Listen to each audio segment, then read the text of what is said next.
There are moments in the Bible when heaven doesn't just whisper. It steps into the world like a storm. This story begins on a night when an entire nation felt hopeless. For years, Israel had been crushed under Midianite raiders. Every season, the same nightmare returned. Israel would plant crops, water the fields, pray over the harvest. And just when hope started to grow, Midianite horsemen would sweep in like a living sandstorm, burning the fields, stealing food, dragging families away. People hid in caves. Children grew up hungry. And adults woke every day feeling like God had forgotten them. But the truth was different. God was preparing something hidden, something small, something everyone else would overlook. That something was Gideon.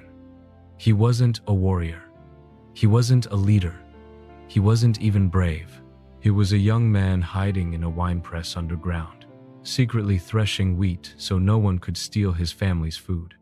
His hands were shaking, dust stuck to his sweat, and every sound outside made him freeze, wondering if the raiders had found him. That's when the air shifted. At first, he thought it was his imagination. A faint breeze, a warmth on his back, then a voice.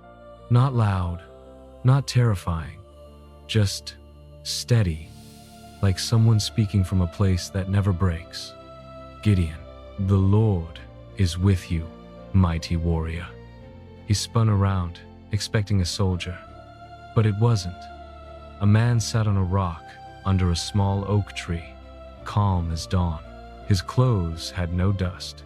His eyes held something Gideon couldn't name, something ancient. Gideon didn't recognize him as an angel. Not yet. Mighty warrior, Gideon said. If God is with us, then why has all this happened? His voice cracked with the pain of years. The angel didn't get offended.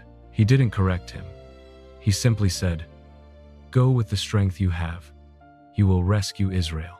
Gideon laughed, not because he didn't want to believe, but because it hurt too much to hope. Me? I am the weakest in my family, and my family is the weakest in the tribe. The angel stood, and in that moment, something in the atmosphere changed again, like the room was suddenly too small to contain the presence standing in front of him. "I will be with you," the angel said, "and you will strike down the enemy as if they were one man." Gideon swallowed hard. He wasn't a warrior, but he knew when someone spoke truth. Still, he needed a sign. He brought food, bread, and meat, set it on a rock, and stepped back. The angel touched it with the tip of his staff. Fire exploded out of the stone, not from the sky, not from the angel, from the rock itself. And when Gideon shielded his face from the flames and looked again, the angel was gone. That night, Gideon couldn't sleep. The fire, the message, the calling. He felt everything and understood nothing. But God wasn't finished. Israel didn't just suffer from enemies outside. They had idols inside. Gideon's own father had built an altar to Baal, the pagan god people hoped would bring them luck. Years of fear had pushed Israel to worship anything that seemed easier than faith. Before Gideon could face Midian, he had to face home. God told him, "Tear down the altar." So in the middle of the night, when everyone slept, Gideon took 10 servants, grabbed a rope and an axe, and crept toward the idol towering over the village. His heart was pounding so loudly he thought someone would wake. The moonlight fell across the statue. It seemed bigger at night, like a giant made of stone and shadow. Gideon wrapped the rope around it, whispered a prayer he barely believed in, and pulled. Nothing. He pulled again, harder. The ground shook. The statue cracked. And finally it fell. The next morning, the entire village woke to chaos. People shouted, screaming that someone had insulted their god. When they learned it was Gideon, they demanded he be killed. For a moment, it felt like the calling was over before it began. But Gideon's father stepped forward, and in a voice no one had ever heard from him before, he said, "If Baal is a god, let him defend himself." That one sentence saved Gideon's life. And something else changed too. The people began to feel courage again. But courage attracts enemies. When the Midianites heard what had happened, they gathered an army so large, the Bible says their camels were like grains of sand on a beach. Gideon saw them and felt his stomach twist. How do you fight a sea of soldiers with a handful of farmers?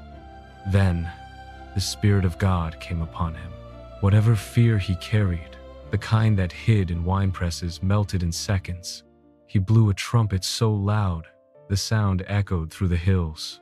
Men from tribes across Israel came running, gathering behind him. But Gideon still needed one last confirmation. He placed a fleece on the ground and prayed, "If you are truly calling me, let the fleece be wet with dew, but the ground around it be dry." Morning came.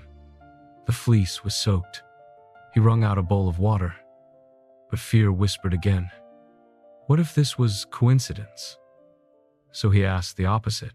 Let the fleece be dry and the ground be wet. The next morning, that's exactly what happened. Now Gideon knew God was not sending him to die. God was sending him to victory. But then something unexpected happened. God told Gideon, "You have too many men." Gideon blinked. Too many? The enemy had 135,000 soldiers. Gideon had 32,000. But God wasn't trying to win a war. God was trying to win Israel's heart. If you win with this many, you will think you did it yourselves.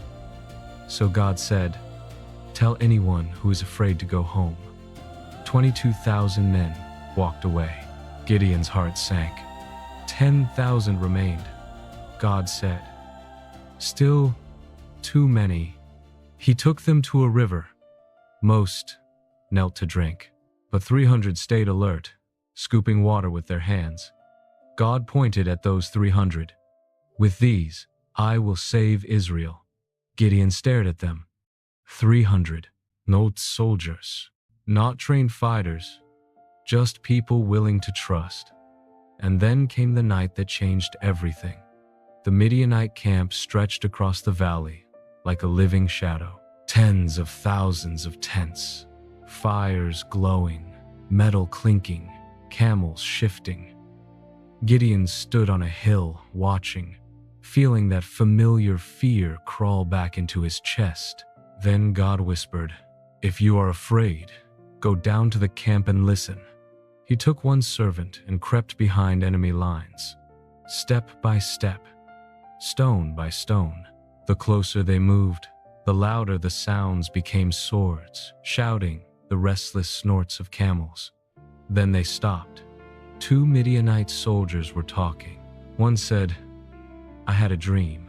A loaf of barley bread rolled into our camp and struck a tent so hard it collapsed." The other replied, "That dream means Gideon will defeat us." Gideon froze. They knew his name. His name was in the enemy's dreams. He fell to his knees right there behind the tents. For the first time, he believed not just in God's power, but in his own calling.